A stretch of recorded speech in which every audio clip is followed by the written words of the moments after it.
And then we're gonna move on to a quick prediction on this.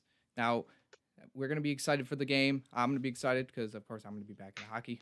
Thank God. I need some.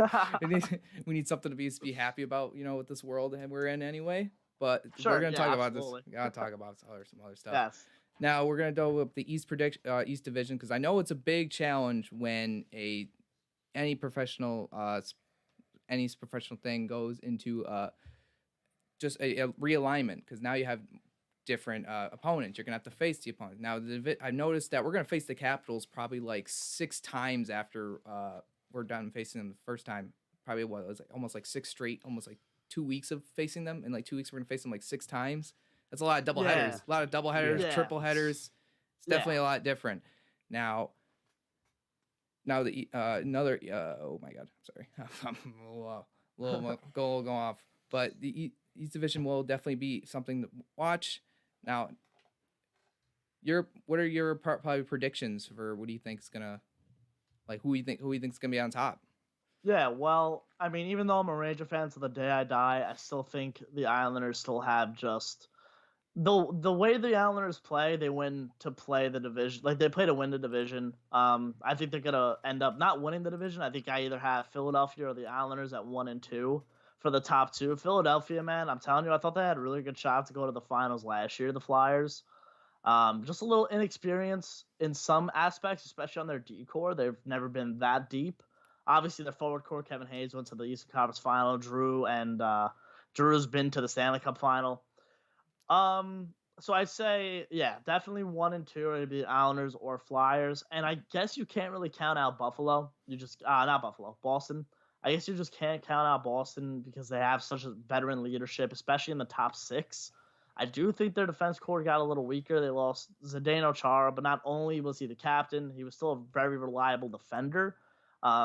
He is getting older now, so I can definitely see why he wanted to move on from him. But losing Torrey Krug to St. Louis in free agency, it's gonna be a huge blow for Boston's defense. It really is. Like I said before, is Tuukka Rask going to be able to channel back his younger years as he is getting older to will Boston to a Stanley Cup? But I do think they will make the playoffs. I think they'll be 3 of the 4. And as for the Rangers, Sabres, and Devils, I don't think they're going to make the playoffs, but that's okay, obviously. I don't know. I just feel like teams like Washington and Pittsburgh are definitely declining, but I think Pittsburgh's going to squeak in over Washington. I really do believe that. It's this very similar situation of goaltending in Pittsburgh and Washington because you got a guy like Braden Holtby who now left. He won you a Stanley Cup. You got a guy that Matt Murray in Pittsburgh who was traded to Ottawa. He won you 2 Stanley Cups. Are Tristan Jarry and Ilya Samsonov able to take the reins from their predecessor in order for them to win another Stanley Cup? I think Pittsburgh did a really good job evening out their top six with Kasperi Kapanen, bringing him in from Toronto. I do believe Pittsburgh will beat out Washington for the 4th spot, but don't be surprised if you see Washington make it over them.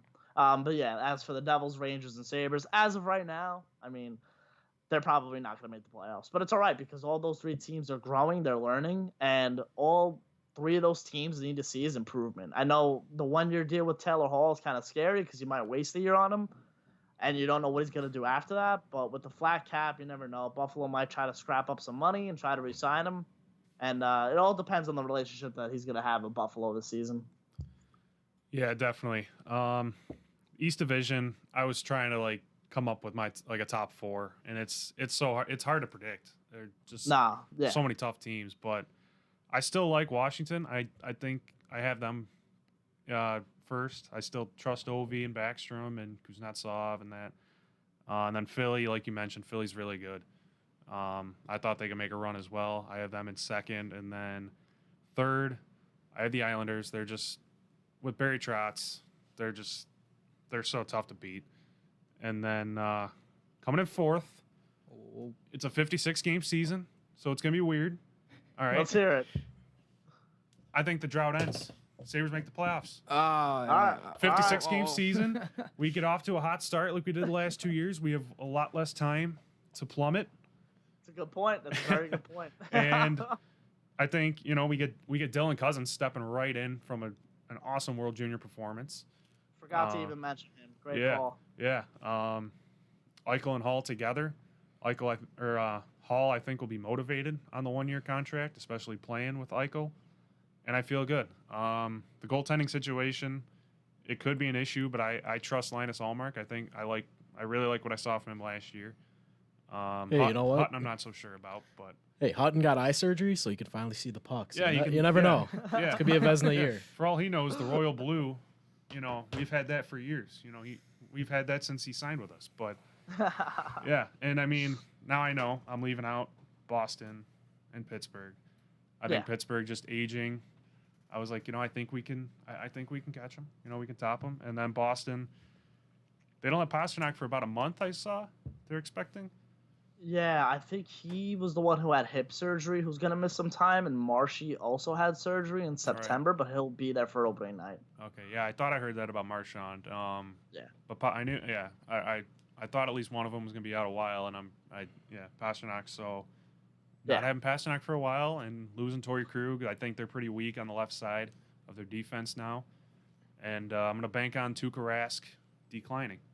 So and then I mean, there's a good shot at that happening. Yeah, and then to your Rangers, the Rangers. I mean, they have a really bright future. I mean, Lafreniere's a stud.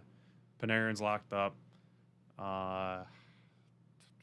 Zibanejad is still. He's only like 24, 25 also, right? Mika, I think, is 27. Oh, wow. That's what I thought. But there's a lot to be excited about for the Rangers for sure, though. The future's bright in Broadway. Yeah, absolutely. If the Rangers don't make the playoffs, trust me, it's not that big of a deal. To me, anyways, I would love for them to win the Stanley Cup every season. But the president, John Davidson of the Rangers, he always, for the last couple of seasons that he's been the president of Hockey Ops, his motto is "Come watch us grow." And as many draft picks as we keep getting, we're going to have to just go through the growing pains. Taco still growing. Philip Hedl and Brett Howden are in their final years of their entry-level deals. In my opinion, they're the third and fourth line centers as of right now, and they really need to prove themselves as third and fourth line centers. Mm-hmm. But guys like Lafreniere is coming in. Keandre Miller is going to be playing the left side of defense this year. He's coming in. And even Igor Shesterkin, I know he's 25, pretty older for a rookie. Mm-hmm. But he's a goaltender, man. It takes a lot of time to adjust to the NHL shots, but he was 10-2 in his first 12.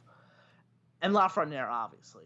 These guys are young. They have to grow a little bit. So, I mean, if it takes time, it takes time. If they explode, they explode.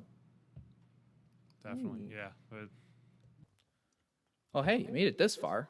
Hey, you might as well give us a like, or you might as well subscribe too.